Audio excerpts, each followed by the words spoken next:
just trifling and lazy. It's nobody's business but our own.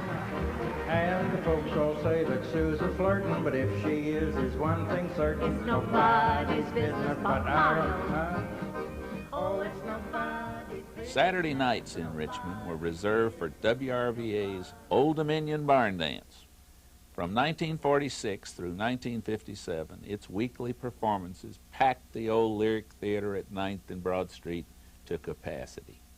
Broadcast over WRVA's 50,000-watt station, the barn dance could be heard in 38 states and parts of Canada. It was also a regular segment of Saturday Night Country Style, a program broadcast coast to coast. It introduced the nation to country music.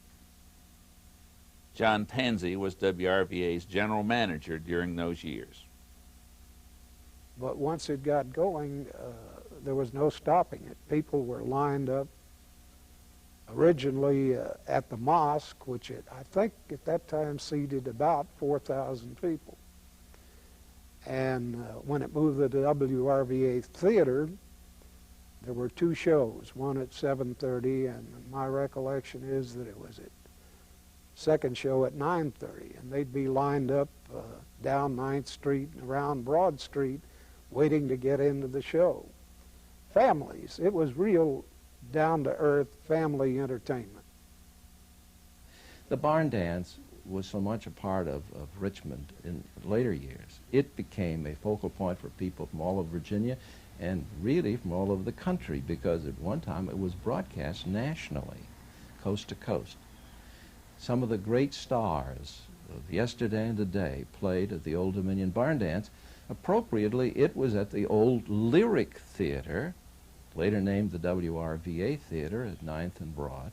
It was often thought that these people were just country people that came to see the Old Dominion Barn Dance. But we used to marvel at the number of fur coats that we would see in the audience from the city. Saturday nights at 9th and Broad, backstage at the Old Lyric Theater, was pure playtime for me, because as the celebrities would come through town, I would get to be friends with them. I have wonderful pictures with Gene Autry and Annie Oakley. There was a gentleman who's still in the business now, Ronnie Reno, that was my boyfriend for a whole weekend because he was there and gave me a locket, and was close to my age. The star of the barn dance and a driving force behind its success was Mary Workman, better known to audiences as Sunshine Sue. The person that you saw and dealt with was the real person. She was a very sweet, albeit very efficient business person. But she stood by her word, and she was just a lovely lady. And you couldn't help but love her. There was a quality about Sue that remained in the minds of people who had worked with her and people that she started. And she started many of the great country and western stars. So she was a multi-dimensional person, Sunshine Sue. I see her in her little gingham and calico dresses when she'd go out and talk to everybody. Called her husband Sugarfoot. She saw through a phony in a minute. She didn't allow that type of person to surround her. And so from a business sense, I believe she could have been just extremely successful had she been willing to move to Nashville at the point in time in the late 50s when this area was not supporting the country western music. One of the biggest fans of the barn dance was Governor Bill Tuck, who officially crowned Sunshine Sue Queen of the Hillbillies. Stories abound about Virginia's colorful governor and his love of country music. John Tansey remembers a story. Governor Tuck was probably one of the outstanding patrons of the barn dance, and we had a seat reserved for him for any time he decided to come over, and he did frequently on Saturday nights.